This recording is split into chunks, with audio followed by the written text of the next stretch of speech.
Hi friends. So ఈ రోజు walker మీద ఏ విధంగా నడవాలో నేను చెప్తాను ఫ్రెండ్స్. సో ఎవరికైనా ఖాళీ ఇరిగిపోయింది అనుకోండి, ఒక 6 months అలా బెడ్ మీద ఉంటారండి. సో ఉండకూడదు అనమాట.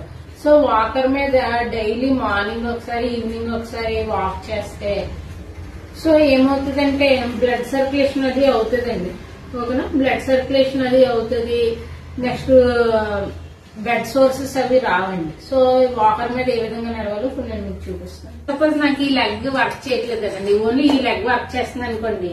సో మనం అలా బెడ్ మీద ఉంటే ఈ లెగ్ కూడా స్టిఫ్ అయిపోతుంది అన్నమాట. సో ఈ స్టిఫ్నెస్ తగ్గడానికి నెక్స్ట్ మన బాడీలో బ్లడ్ సర్క్యులేషన్ ఇంక్రీజ్ అవ్వడానికి ఈ వాకర్ అనేది యూజ్ చేస్తాం అనమాట. ఎవరికైనా కాలు ఇరిగింది. ఓకే, సో 1 ఆ తర్వాత ఈ కాలు లిఫ్ట్ చేయాలండి.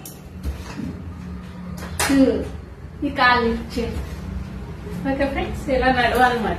కంపల్సరీ నడిపించాలండి. మీ ఇంట్లో ఎవరికైనా కాలు ఇరిగిపోయింది అనుకోండి, అలా బెడ్ మీద అంటే ఏమవుతుందంటే బ్లడ్ సర్క్యులేషన్ అనేది తక్కువగా ఉంటది.